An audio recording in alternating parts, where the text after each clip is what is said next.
Hello students, मैं विवेक वानखेड़े।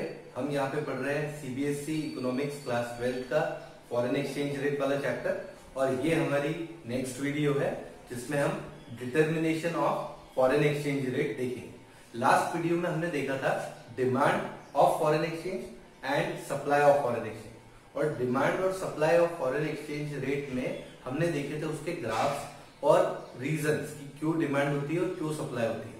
अब लेकिन सिर्फ डिमांड या सिर्फ सप्लाई से तो काम नहीं होता, ये तो हमको पता है। तो यदि हमको मार्केट में कोई भी प्रोडक्ट सेल करना है तो किसी भी एक पर्टिकुलर चीज से काम नहीं होता, या तो सिर्फ डिमांड से या तो सिर्फ सप्लाई से नहीं होगा। वो काम होगा दोनों से, दोनों की कंबाइंड रिक्वायरमेंट है। ये हमने वैसे भी माइक्रो इकोनॉमिक्स में पढ़ा है। एक नॉर्मल मार्केट जिसके बारे में हम पढ़ रहे थे उसमें भी डिमांड और सप्लाई रिक्वायरमेंट था। ये फॉरेन एक्सचेंज रेट का मार्केट है और यहाँ पे भी दोनों चीजों की इक्वल रिक्वायरमेंट है। सो देखें कि क्या डिमांड और सप्लाई को एक साथ रख के ग्राफ कैसा दिखेगा। ये डिमांड वाला ग्राफ, ये सप्लाई वाला ग्राफ। डिमांड वाला ग्राफ डाउनवर्ड स्लोपिंग, सप्लाई वाला ग्राफ अपवर्ड स्लोपिंग। ठीक है, पता है नहीं? ये पता है। डिमांड वाला graph D is downward sloping, supply वाला graph SS is upward sloping.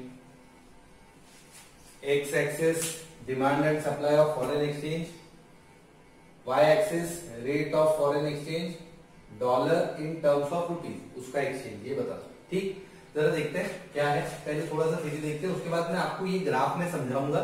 ये ग्राफ मैंने बड़ा इसलिए बना के रखा है यहाँ पे, ताकि आपको यहाँ पे मैं एक्सप्लेन कर सकूं कि एक्चुअली में वो रेट को प्लॉट कैसे करते हैं और बनाते कैसे। Flexible exchange is determined by interaction of forces of demand and supply. जब भी कभी फ्लेक्सिबल एक्सचेंज रेट या फिर फ्री एक्सचेंज रेट या फिर फ्लोटिंग एक्सचेंज रेट या फिर फ्री मार्केट एक्सचेंज रेट जब भी डिसाइड होता है तो उसमें डिमांड और सप्लाई का बहुत बड़ा रोल है। आपको पता है मार्केट फोर्सेस में इतनी कैपेसिटी होती है कि वो किसी प्रोडक्ट को बना सकते हैं, किसी प्रोडक्ट को बिगाड़ सकते हैं। वैसे ही यदि कोई करेंसी किसी कंट्री पे डोमिनेट करने की कोशिश कर रही है या फिर कोई एक ही कंट्री बाकी सारी कंट्रीज पे डोमिनेट करने की कोशिश कर रही है, तो वो मार्केट फोर्सेस ही है जिसकी हेल्प से उनके इस डोमिनेंस को खत्म किया जा सकता है। तो market forces has the ट्रेमेंडस capacity, क्योंकि आप अपना प्रोडक्ट बना सकते हो लेकिन आप अपना प्रोडक्ट कंपल्सिवली किसी को खरीदवा नहीं सकते। You can not ask somebody to compulsively buy their product. It can happen if they are your employees, if they are your students और मे बी समवेयर। कहीं पे ये हो सकता है कि जहां पे आप किसी को कंपल्सरी कर दो कि नहीं आपको यही खरीदना है और यहीं से खरीदना है, लेकिन आप ओवरऑल मास लेवल पे ऐसा कंपल्शन नहीं कर सकते। It's very difficult. सो तब भी वो मना कर सकता है। हो सकता है उसका काम बिना उसके हो जाए। यदि उसको ये समझ आ जाए कि आप ज्यादा डोमिनेट करने की कोशिश कर रहे हैं तो हो सकता है कि वो पीछे हटेगा, वो बोलेगा नहीं मुझे चाहिए ही नहीं, मेरा तो बिना इसके हो जाएगा। तो ये जो डोमिनेंस है वो मार्केट फोर्सेस खत्म कर सकती है। यहाँ पे ये दिया गया है कि फ्लेक्सिबल एक्सचेंज में वो डिटर्मिनेशन जो होता है वो मार्केट फोर्सेस करते हैं, डिमांड एंड सप्लाई। और वो रेट डिसाइड कैसे होता है वो यहाँ पे मैंने शॉर्ट में बता दिया। Demand of foreign exchange rate is equal to supply of foreign exchange rate. तो ये हमारा एक हमेशा ध्यान रखने वाली बात है कि demand is equal to supply. जब डिमांड सप्लाई के बराबर होगा तब हम मानेंगे कि वो हमारा फ्लेक्सिबल एक्सचेंज रेट, मतलब एक्सचेंज रेट हमको मिल गया। टॉपिक क्या है? Determination of foreign exchange rate. क्या टॉपिक है? Determination of foreign exchange rate. Determine करना, कैसे डिटरमाइन करेंगे? Demand is equal to supply, जहां क्रॉस हो रहा है वहां पे। तो demand is equal to supply, जहां क्रॉस हो रहा है वो वाला पॉइंट मेरा एक्सचेंज रेट है। डिटरमाइन हो गया। इस एक्सचेंज रेट को इक्विलिब्रियम का एक्सचेंज रेट भी कहा जाता है। अब हमने इस पॉइंट को क्या नाम दे दिया? इस पॉइंट को हमने कहा equilibrium exchange rate. Exchange rate, equilibrium exchange. अभी देखना इसमें क्या है।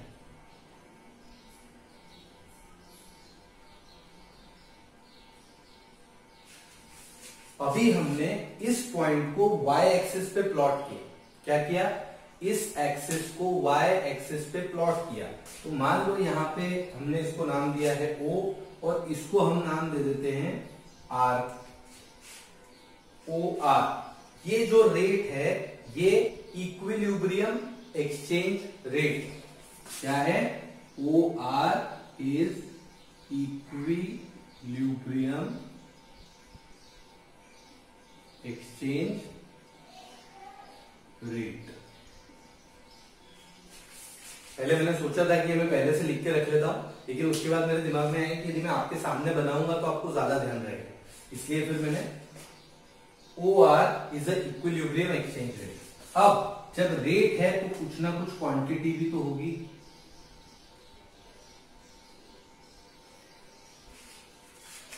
अब मैंने क्या किया, इस पॉइंट को एक्स एक्सिस पे प्लॉट किया, तो ये जो है ना, ये दिस इज द रेट, और ये जो है ये क्वांटिटी है, मतलब इतने रेट पे इतनी क्वांटिटी। देखो ना, OR रेट पे OQ quantity, OR rate OQ quantity, so OQ is equilibrium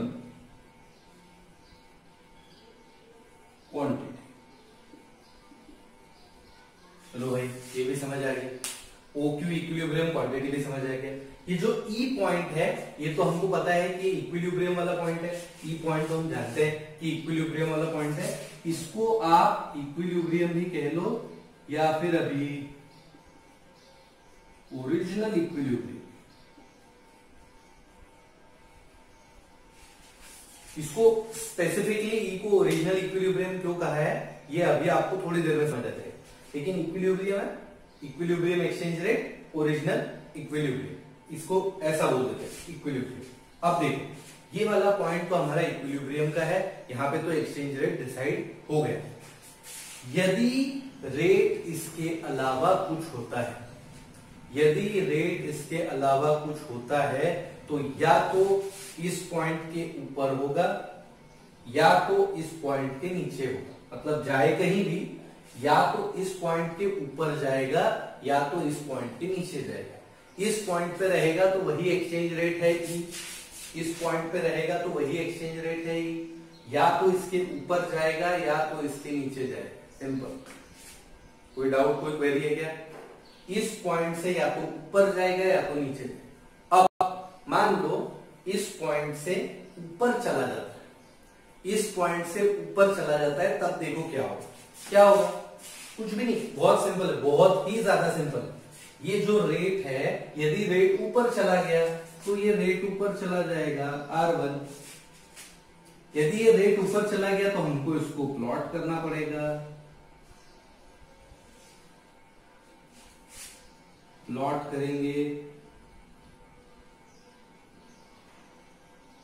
मेरी ड्राइंग थोड़ी अच्छी नहीं है, लाइन कभी सीधी या उल्टी हो जाए तो जरा हिसाब किताब से लगा लो।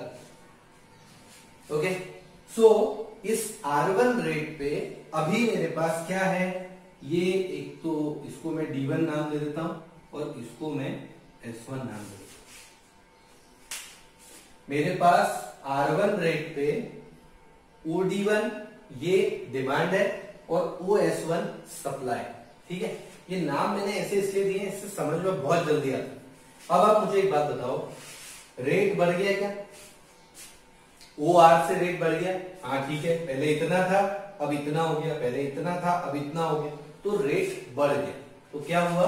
रेट बढ़ गया। अभी ऐसे लिख लेता हूं, रेट बढ़ गया। रेट बढ़ने की वजह से क्या हुआ है, मेरे पास डिमांड OD1 और सप्लाई इतना। पहले तो ये दोनों यहां एडजस्ट हो जा रहे थे OQ पे, अब डिमांड हो गई कम, सप्लाई हो गया ज्यादा।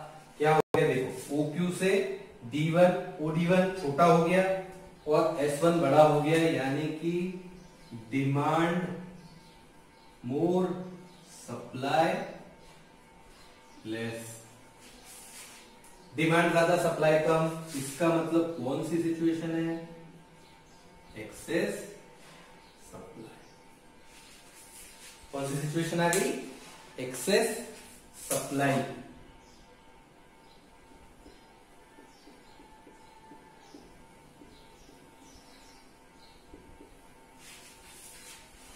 एक्सेस सप्लाई की सिचुएशन आ गई। आप जहां भी हेड को पॉज करके रिवाइंड करके देख लो। एक्सेस सप्लाई आ गया है तो एक्सेस सप्लाई में क्या होगा, एक्सेस सप्लाई में क्या होगा आ गया तो सप्लाई जब किसी चीज का ज्यादा है, मान लो किसी चीज की डिमांड से भी ज्यादा सप्लाई, डिमांड कम है और सप्लाई ज्यादा है, तो हम क्या करेंगे, उसका रेट क्या होगा, चीजें मार्केट में फालतू पड़ी कोई लेने ही नहीं आ रहा, तो हम उसका रेट कम करेंगे। तो इससे क्या होगा, रेट रिड्यूस होगा। रेट रिड्यूस होगा तो डिमांड क्या होगी,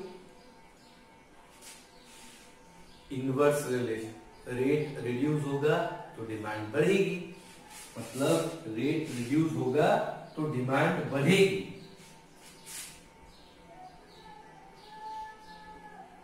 और सप्लाई कम, रेट अच्छा ये यहां पे उल्टा बन गया है, डिमांड कम हुई है और सप्लाई ज्यादा हुआ है, हाई। ध्यान रखना कोई बोल भी नहीं रहा है, डिमांड कम हुआ सप्लाई ज्यादा हुई। अब क्या होगा, जब रेट कम हो गया तो अब डिमांड बढ़ेगी और सप्लाई कम होगी। तो अभी डिमांड यहां है, सप्लाई यहां है ना सप्लाई, यहां है ना डिमांड, तो डिमांड अब इतनी है तो बढ़ेगी, तो ये यहां आ जाएगा, और सप्लाई बढ़ा हुआ है तो कम हो जाएगा तो वो यहां आ जाएगा।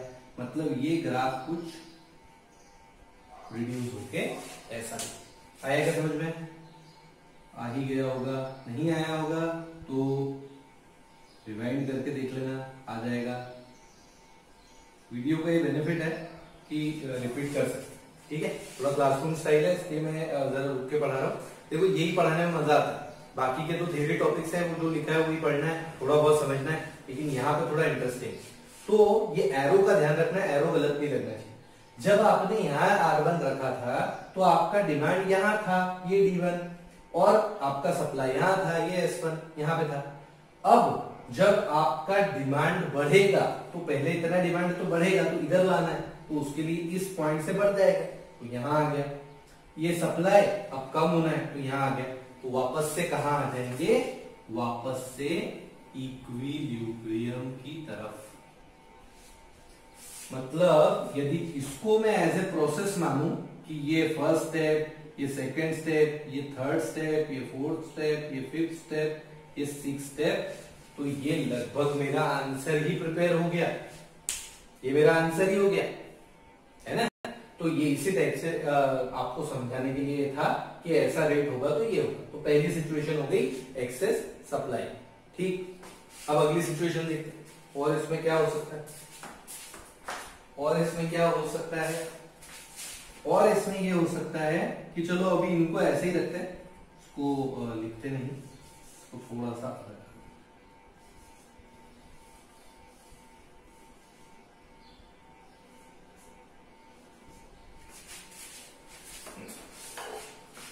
अब देखो, अब और क्या है, अब मैंने पहले रेट बढ़ाया था, अब मैं काम करता हूँ रेट कम कर लेता हूँ। मतलब मैं क्या सीख रहा हूँ कि यदि इक्विलिब्रियम के अलावा कुछ रेट रहा तो क्या होगा, तो चलो मैं रेट थोड़ा कम कर लेता हूँ।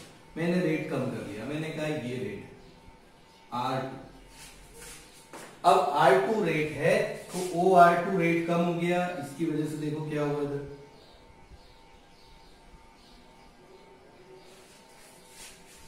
रेट कम होने की वजह से क्या हुआ, अब इसको नाम दे दो D2 और इसको नाम दे दो S2। अभी R2 बढ़ रहे हैं ना, ये पुराना D1 था, S1 था, अलग अलग भी हो सकता है, एक जगह पे भी हो सकता है, ऐसा कुछ नहीं। R2 दिया तो ये अब R2 इतना है, देखो R2 रेट पे क्या हुआ, पहले क्वांटिटी इतनी थी, अब इस क्वांटिटी पे ये देखना है, ये करेक्शन, ये S है, डिमांड नहीं है, ओहो इमोशनल हो गए, ये सप्लाई है और ये डिमांड है। अब याद रहेगा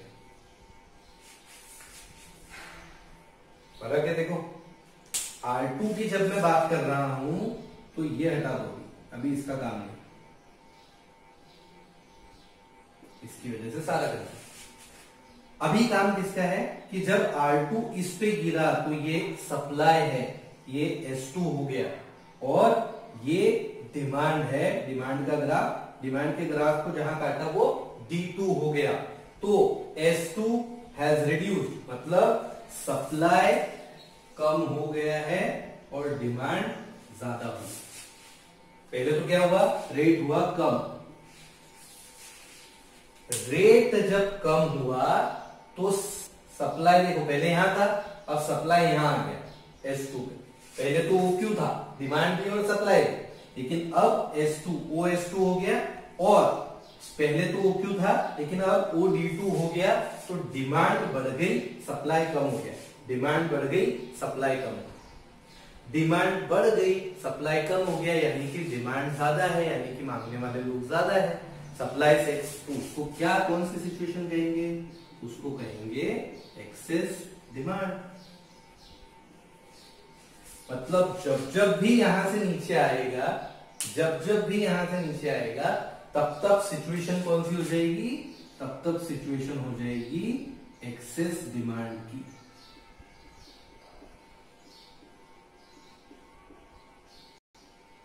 जब भी रेट रिड्यूस होगा, सिचुएशन होगी एक्सेस डिमांड की। अब एक्सेस डिमांड की सिचुएशन है, यानी कि मांगने वाले ज्यादा हैं, सामान कम है, तो सप्लायर इसका बेनिफिट उठाना चाहेगा, तो वो रेट बढ़ा देगा, रेट बढ़ाएगा वापस से ऊपर की तरफ। जब रेट बढ़ाएगा तो डिमांड क्या होगी बेटा, कम हो जाएगी, और सप्लाई क्या होगा, जब रेट बढ़ेगा तो सप्लाई बढ़ेगा। सप्लाई कहां है, अभी यहां है, सप्लाई यहां है, तो इस तरफ आएगा, ये देखो सप्लाई है ना, इस तरफ आएगा बढ़ के। डिमांड अभी यहां है, ये ना डिमांड यहां है, तो ये डिमांड कम हो जाएगी, तो डिमांड यहां आ जाएगी। मतलब ये वापस से घूम फिर के किधर आ जाएगा, इक्विलिब्रियम। तो वापस से इक्विलिब्रियम पे, ये ध्यान रखना, पहले ये OD1 था, अब ये OS2 है। जब आप लाइन के नीचे प्लॉट करोगे, देखो इस लाइन के नीचे कहीं भी प्लॉट करोगे तो सप्लाई डिमांड से छोटा है, तो इस पॉइंट के नीचे हर जगह पे एक्सेस डिमांड की सिचुएशन। देखो डिमांड ज्यादा है, ये डिमांड ज्यादा है, सप्लाई कम, और इस पॉइंट के ऊपर आप जहां भी कहीं देखो सप्लाई ज्यादा है, डिमांड कम है, तो करेक्ट। आगे समझना, ये एक्सेस सप्लाई, एक्सेस डिमांड, ये सीक्वेंस, ये ध्यान रख लेना। कहीं से भी कहीं तक कुछ ऊपर हो या नीचे हो, वापस घूम फिर के कहां पे आ जाएगा, वो इक्विलिब्रियम पे आएगा। इसीलिए मैंने आपसे कहा था कि जो फ्लोटिंग एक्सचेंज रेट सिस्टम होता है, फ्लेक्सिबल एक्सचेंज रेट सिस्टम होता है, वो flexible exchange rate system is automatically regulated, it is a self regulated, it does not need anything else. जब अपने आप ही रेट कम होता है, ज्यादा होता है, तो डिमांड और सप्लाई उसके अकॉर्डिंग वैरी होके अपने आप उसको बैलेंस कर लेते हैं। ये ऐसा ही कुछ बैलेंसिंग फिनोमेनन गोल्ड वाले में भी था, फ्लेक्सिबल वाले में भी यही है कि वो सेल्फ बैलेंसिंग है, मार्केट फोर्सेस अपने अकॉर्डिंग खुद को बैलेंस कर लेते हैं। क्लियर? मेरे ख्याल से ये बहुत ज्यादा क्लियर है, और यदि क्लियर नहीं भी है तो फिर आप इसको रिवाइंड करके दोबारा सुन सकते हैं, आपको पक्का समझ आ जाएगा। ठीक, बस ये ध्यान रखना, सिर्फ इतना मेन ध्यान रखना है कि जब मैं यहाँ पे कोई रेट लिख रहा हूं, यहाँ पे रेट लिख रहा हूं, तो इसको इधर प्रोजेक्ट करना। इस लाइन को जब मैंने यहाँ पे प्रोजेक्ट किया, इस R1 को जैसे रेट बढ़ाया तो R1 की लाइन प्रोजेक्ट की, रेट कम किया तो R2 की लाइन प्रोजेक्ट की। तो जैसे ही ये प्रोजेक्शन हुआ, यहां से अब D वाले ग्राफ से तो D वाला पॉइंट उतरेगा नीचे, S वाले ग्राफ से S वाला पॉइंट उतरेगा नीचे। तो ये ध्यान रखना कि ये वाली लाइन पहले किस पे जाके लग रही है, जिस पे जाके लग रही है वही ग्राफ को आगे प्लॉट। तो फिर आपको समझ आ जाएगा कि यहाँ पे था, अब यहाँ पे था, अब यहाँ से ये हो गया मतलब कम हो गया, यहाँ पे ये हो गया मतलब ज्यादा हो गया। तो ये प्लॉटिंग का ही वो क्या होता है, बुक में भी एक्सप्लेन अच्छे से किया हुआ है, लेकिन वो कई बार वो रीडिंग में सिंगल पॉइंट से ना वो समझ नहीं आता, नहीं यहाँ से एकदम क्लियर हो जाएगा। और उसके बाद बुक रीडिंग मस्ट है, ऐसा नहीं ये समझ लिया यहाँ पे तो बुक नहीं रीड कर, ठीक है। समझना एक बात होती है और बुक रीडिंग एक अलग चीज है, एग्जाम में वो हेल्प कर, ठीक है। तो ये determination of foreign exchange rate था। अब इसमें कुछ थोड़े वेरिएशन होते हैं कि डिमांड में क्या चेंज आते हैं, सप्लाई में क्या चेंज आते हैं, वो हम देखते हैं नेक्स्ट वीडियो।